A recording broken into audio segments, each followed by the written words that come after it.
Labadiena eColor LT nariai, čia Robertas ir dabar aš jums pasakosiu apie After Effects. Supažindinsiu jums su After Effects programa. After Effects programa tai yra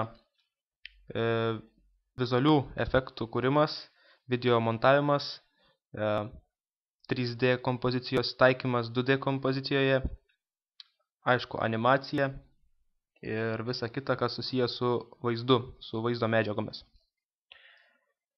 Aš naudoju versiją Adobe After Effects CS4, bet ankstesnė versija arba naujesnė versija nedaug ko skiriasi nuo šitos. Taigi galėsime pilnai dirbti su ketvirta versija ir galėsite mokytis iš manęs žiūrėdami į ketvirtą versiją. Taigi mes čia turime CS4. Visų pirma, noriu aptarti kiekvieną langą atskirai, kad suprastumėt, kas ką daro. Taigi čia yra projekto langas. Čia mes dėsime savo visus projekto failus, pavyzdžiui, paveikslėliai, video, garsai, 3D kompozicijos ir taip toliau. Čia matysis visi failų pavadinimai, kompozicijos ir kompozicijų pavadinimai. Jeigu jūs nematote tokio pat vaizdo kaip pas mane, jūs galite pasidaryti jį spausdami Window, Workspace ir pasirinkdami Standard. Composition langas yra tas langas, kuriame mes dirbsime. Tame lange bus vaizdo klipas arba vaizdo kompozicija, bus langas, kuriame mes dirbsime. To jau jums parodysiu. Spaudžiame Composition, New Composition ir nusistatome HD. Nusistatome HD parametrus, tai yra plotis 1280 ant aukščio 720. Lock Aspect Ratio, tai yra, tarkim, mes keičiame vieną ilgį ir kartu keičiasi simetriškai ir aukštis. Pavyzdžiui, čia mes padarysime 100 ir iš karto čia keičiasi 506.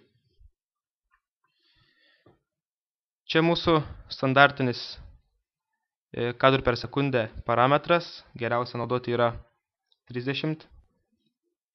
Ir čia, koks mūsų bus kompozicijos ilgis, tai šiuo atveju bus, tarkim, 10 sekundžių, 0,0 milisekundžių. Pavadiname savo kompoziciją, pavyzdžiui, kompozicija, spaudžiame OK. Ir štai mums sukūrė kompoziciją.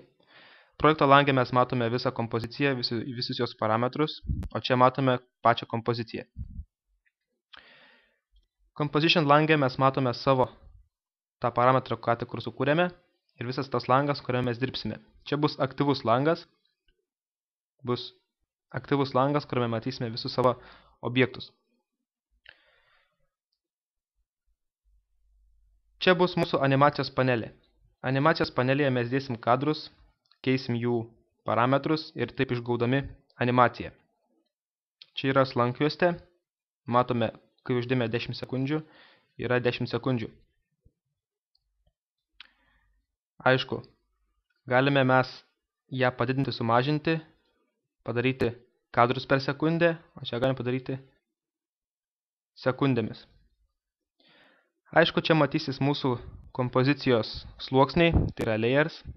Kaip ir Photoshop programoje, mes turėsim layerius, sluoksniai, ir juos bedėliojant, kuriant juostas, tam tikrų laiko atstumų, mes išgausime tam tikrą animaciją arba tam tikrą kaitos ciklą. Štai čia dešinėje kampe mes matome porą lentelių, informacijos mums nereikės, audio mums taip pat, jeigu mes nedirbame su audio. Čia svarbiausias yra parametras, su kuriais galėsime valdyti savo kompozicijos langą, peržiūrėti įrašus, pasukti kadrą per sekundę. Matome paspaudę Next Frame kitą kadrą, mes slankjuostėje matome, kad pasikeičia mūsų kadras. Štai mūsų kadrai, paspaudžiame šitą ir mūsų kadras pajuda. Galime spausti play ženkliuką, kad jisai pradėtų mums groti, bet jeigu norime matyti visą tą vaizdą realių laikų, tai spaudžiame Preview, jis susikompiliuoja ir po to paleidžia mums groti. Įspėju, kad silpnų kompiuterių turėtojams, naudotojams bus problemėlė renderinti video, nes tai užtruks labai ilgai, nes After Effects tikrai labai daug ryja ramų. Tos vidinės atminties tikrai jam reikia, kaip maistą. Čia, aišku, matysime efektus, kuriuos galėsime priskirti mūsų kompozicijos elementams. Ir, aišku, tekstai. Tekstas ir teksto parametrai. Tekstas, aišku, labai svarbus, nes iš teksto išgaunama labai daug dalykų, priskiriame jiems efektai ir gauname įvairiausios kompozicijos. Taigi tiek. Dabar noriu aptarti viršutinę panelę, standartišką viršutinę meniu juostą, tai yra file, čia kaip ir viskas aišku, bus naujas projektas, atidaryti projektą, aptarsiu pačius elementariausius dalykus, uždaryti projektą, išsaugoti kaip, importuoti kompozicijas, eksportuoti kompozicijas, edit, tai galėsime skirti, kopijuoti, tą pačią aišku, funkciją galime atlikti su komandų klavišais Ctrl-X, Ctrl-C. Galime duplikuoti. Iš karto pasakau, kad duplikavimas bus labai dažnas reikalas mūsų darbuose. Composition. Čia, jeigu norėsime mes jau sukurti filmuką, galutinį filmuką, aišku, neužteks mums save as. Mes norime, tarkim, išsaugoti move failą arba avi, kad gautume jau, aišku, gryną produktą, kad galime peržiūrėti. Spausime Make Movie, nustatysime parametrus ir galėsime daryti, iš karto kurti filmuką. New Composition, aišku, jau jeigu jūs kuriate, tarkim, intro arba savo filmuką, tai darysime su New Composition, o jeigu norite jūs paprasčiausiai modifikuoti arba montuoti video, vaizdo įrašus, tai jūs įtempsite paprasčiausiai savo video štai čia, ir užtemsite ant Composition langelio. Ir iš karto jums atsidarys vaizdo įrašas tam tikrame aktyviame lange. Layer. Čia bus įvairiausi parametrai su mūsų sluoksniais. Layers.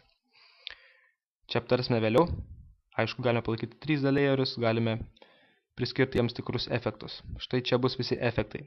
Aš esu daug susisiuntęs efektų iš tam tikrų tinklalapių. Jūs galėsite tą patį padaryti ir su savo versija.